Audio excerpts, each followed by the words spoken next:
Big TV భక్తి సమాచారం WhatsApp ఛానల్లో జాయిన్ అవ్వండి. అన్ని విశేషాలు ఎప్పటికప్పుడు తెలుసుకోండి. బిగ్ టీవీ ప్రేక్షకులకు నమస్కారం. మాఘ పురాణం ప్రత్యేక కార్యక్రమానికి సాదర స్వాగతం. శ్రీ గణేశాయ నమః, సరస్వత్యే నమః, శ్రీ గురుభ్యో నమః. 10వ అధ్యాయం పుష్కరుని జీవితం. మరి మాఘ పురాణంలో ఎన్నో విషయాలు తెలుసుకుంటూ వస్తున్నాం.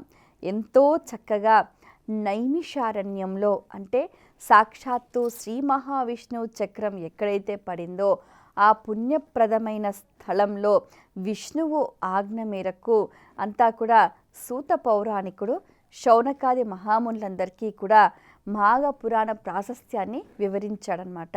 ఇదే విషయాన్ని దిలీప మహారాజుకు వశిష్ఠుల వారు చెప్పారు. ఎంతో అద్భుతంగా తెలియచేశారు.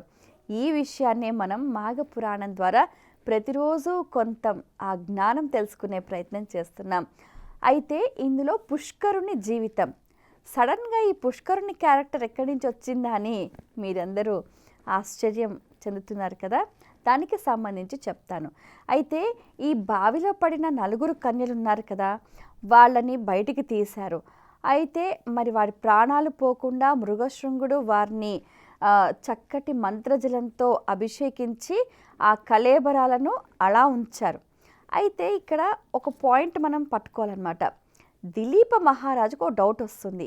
ఏంటి అంటే, మరి బావిలో పడి విగత జీవులైన 4 కన్యలు ఈ నరకలోకానికి ఎలా వెళ్ళారు, ఎన్ని రోజులు వెళ్ళారు, అక్కడ ఎన్ని రోజులు ఉన్నారు, వీళ్ళకి ఎంత టైం పట్టింది అని అడిగారు వశిష్ఠుల వారిని. రాజా, నీకే సందేహం కలగడం సహజమే, చెప్తాను. ఇప్పుడు పుణ్యాత్ములు వేరు, పాపాత్ములు వేరు. పుణ్యాత్ములు అంటే ఏంటి? దైవ సంబంధమైన ధర్మపరమైన పనులు ఎవరైతే చేస్తారో వారు పుణ్యాత్ములు. చేయకూడని పనులు చేసి హేతుబద్ధం కాకుండా అంత వ్యతిరేకంగా వ్యవహరించి ఇంకొకరిని ఇబ్బంది పెట్టి వాళ్ళు ఇబ్బంది పడి నానా యాతన పడుతుంటారే వారు పాపాత్ములు. ఈ పాపాత్ములు ఎలా ఉంటుందని అంటే, వారు నరకానికి వెళ్ళాలన్నా దారి కష్టంగానే ఉంటుంది, ఇబ్బందిగా ఉంటుంది. ఇబ్బంది అంటే మామూలు ఇబ్బంది కాదండి. జీవితంలో నేను ఎందుకు చేశానురా దేవుడా ఈ తప్పు అక్కడ చేయకుండా ఉండుంటే బాగుండేదే, అనవసరంగా కక్కుర్తి పడ్డానే అని పశ్చాత్తాపడుతూ ఉంటారు. అంత దారుణంగా ఉంటుందన్నమాట. ఇక పుణ్యం చేసిన వాళ్ళు ఎలా ఉంటుందంటే, వారికి అంతా పూలబాటే, అంతా మర్యాదలే, అసలు మాటల్లో వర్ణించలేం ఎంత బాగుంటుందో. త్యాగం చేసిన కొంచెం మనం తట్టుకున్న పుణ్యాత్ములే బెటర్ అప్ప. ఎందుకంటే వాళ్ళు శరీరాన్ని వదిలేసిన వాయువేగం కన్నా మిన్నగా వెళ్ళిపోతారన్నమాట, ఫాస్ట్గా. ఎంత ఫాస్ట్గా వాళ్ళు వేరే లోకాలకు వెళ్ళిపోతారంటే చాలా ఫాస్ట్గా వెళ్ళిపోతారనమాట. సో ఇక్కడ ఈ 4 కన్యలు మనోవేగం కన్నా వాయువేగం కన్నా మిన్నగా ఫాస్ట్గా వెళ్ళారు. అక్కడ కేవలం 3 రోజులు మాత్రమే ఉన్నారు. ఆ ఉన్న కొద్ది కాలంలో అంతా కూడా చూసేసి పరిశీలించి అక్కడ విషయాలన్నింటినీ కూడా ఆకలింపు చేసేసుకున్నారనమాట. అయితే దిలీప మహారాజు అడిగిన ప్రశ్నకి వశిష్ఠుల వారు ఏం చెప్పారు అని అంటే, ఒక్కొక్క యుగానికి ఒక్కొక్క ధర్మం ఉంటుందన్నమాట.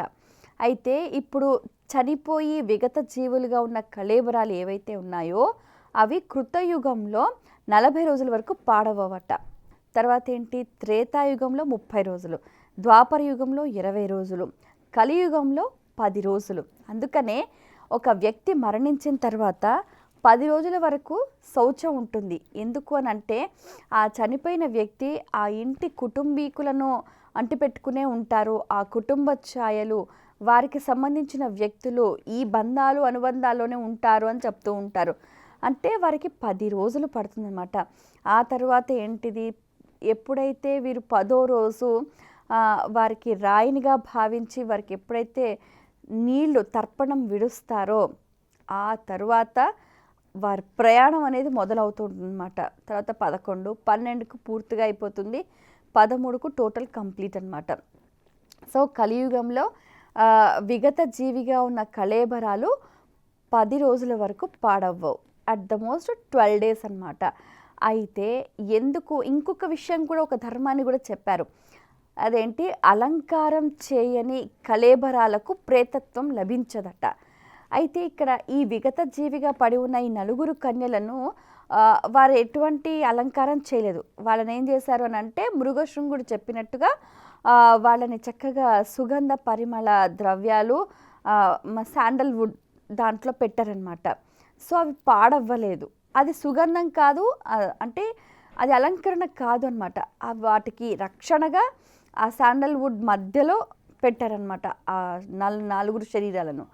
అయితే మృగశృంగుడు మళ్ళీ తపస్సు చేయటం, బ్రహ్మదేవుడి గురించి అలాగే యముడి గురించి తపస్సు చేయటము, వారు అనుగ్రహించటం, మళ్ళీ ఈ కన్యలకు జీవం రావటం, మళ్ళీ వీరు ఆ స్మృతిని వాళ్ళు తెలుసుకొని అన్ని విషయాలను చెప్పటం మనమంతా కూడా ముందు అధ్యాయాలలో తెలుసుకున్నాం అన్నమాట.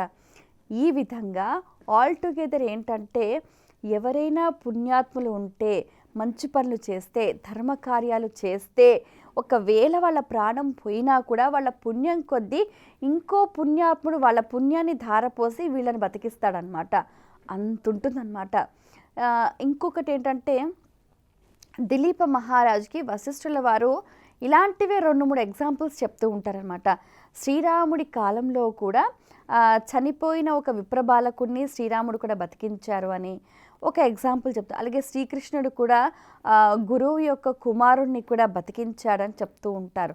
అంటే ఏంటి, ఆ కాలంలో ఏంటి, చనిపోయి శ్వాస విడిచిన తర్వాత త్రేతాయుగం అయితే 30 రోజులు, ద్వాపరయుగం అయితే 20 రోజులు అన్నమాట. ఆ కాలంలోనే వీళ్ళు ఏం చేసినా ఆ టైంలోనే చేయాలన్నమాట. అలా వాళ్ళు బతికించారు. అంటే వాళ్ళకు వచ్చే జన్మలో ఉన్న ఆయుష్ను కూడా యముడి ద్వారా, బ్రహ్మదేవుడి ద్వారా ఈ జన్మలోకి ట్రాన్స్ఫర్ చేస్తారనమాట. అలా వాళ్ళ ఆయుష్ని పూర్ణాయుష్కులుగా వాళ్ళు చేస్తారనమాట. ఇది తపశ్శక్తి ఉన్న వాళ్ళు మాత్రమే చేయగలుగుతారు. సో ఏది ఏమైనప్పటికీ అయితే ఈ పుష్కరుడు అనే ఒక అతని గురించి వశిష్ఠుల వారు దిలీప మహారాజుకు తెలియజేశారు. ఈ పుష్కరుడి కథ ఎందుకు చెప్పాల్సి వచ్చింది అని అంటే, దీంట్లో ఒక మంచి నీతి దాగి ఉందన్నమాట. ఎవరైనా కూడా ఎంత పాపాత్ములైనా కూడా పశ్చాత్తాపడితే వాళ్ళకి విముక్తి లభిస్తుంది అని.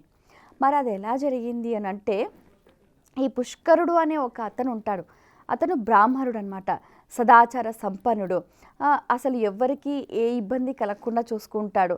ఎవరిని ఒక మాట అనడు, చాలా మర్యాదగా చూసుకుంటారు. ఒకవేళ ఎదుటిగా ఎవరైనా ఎదురు పడితే ముందు తానే పలకరిస్తాడు, కుశల సమాచారాలు తెలుసుకుంటారు, సహాయపడుతూ ఉంటారు, నలుగురికి సహాయపడుతూ ఉంటారు. ఎంతో చక్కటి జీవన ప్రవృత్తిని కొనసాగిస్తూ ఉంటాడనమాట. అయితే ఒక్కసారి ఏం జరిగిందని అంటే, యమలోకంలో మిస్టేక్ జరుగుతుందన్నమాట.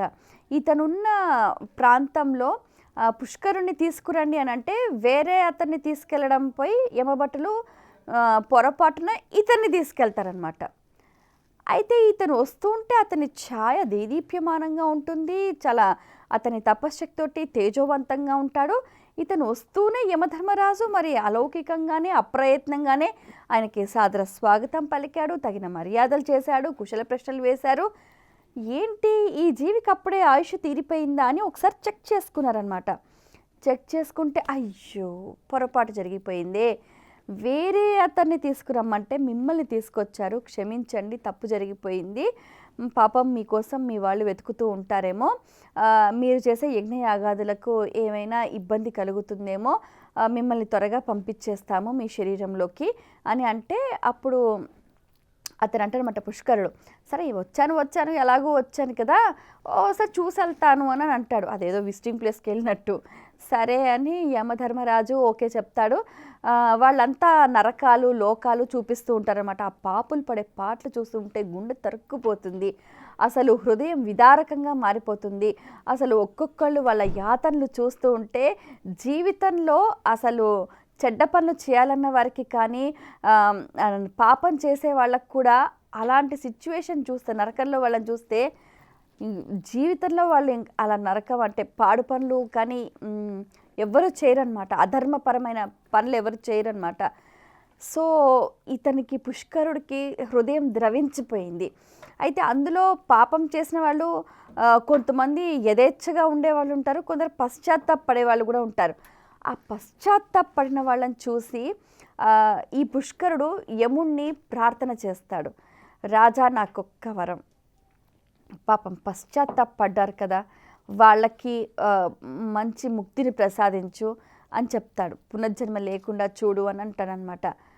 సరే నువ్వు ఇంత పురుషోత్తముడివి, ఉత్తముడివి, మీరు మా లోకానికి వచ్చి మీరు నన్ను అడిగారు కాబట్టి నా వద్దకు వచ్చి నన్ను అడిగిన వాళ్ళని నేను కాదనలేను, కాబట్టి సరే పశ్చాత్తాపడిన వాళ్ళని వదిలేస్తాం అని చెప్పి గ్రాంటెడ్. వాళ్ళంతా కూడా ఈ పుష్కరుడి పాదాల మీద పడి అసలు ప్రణమిల్లి స్తుతిస్తూ ఉంటారు. ఇందులో మనం తెలుసుకోవాల్సిన విషయం ఏంటి అని అంటే, ఎవరైనా ఎంత పాపాత్ములైనా చనిపోయాక నరకలోకానికి వెళ్ళినా జీవితంలో పశ్చాత్తాపడితే వాళ్ళకి విముక్తి లభిస్తుంది. ఏంటి, ఆ కర్మల నుంచి విముక్తి లభిస్తుందన్నమాట. సో తప్పులు ఒప్పులు అనేవి మానవ జీవితంలో సహజం, అందరూ చేస్తూ ఉంటారు. అయితే ఏదైనా కూడా పశ్చాత్తాపడడం అంటే అనుకోకుండా చేశాను, తెలియకుండా చేశాను, పొరపాటుకు జరిగిపోయింది, ఇది ఇలా జరుగుతుందని మనం అనుకోలేదు అని పశ్చాత్తాపడతామే. ఎప్పుడైతే నిజంగా హోల్ హార్టెడ్గా ప్యూర్ హార్ట్తో ఎప్పుడైతే పశ్చాత్తాపడతారో అప్పుడు వారికి ఆ పాపం నుండి విముక్తి లభిస్తుంది. ఇది ఇందులోని సారాంశం. స్వస్తి. For more videos like this, subscribe Big TV channel.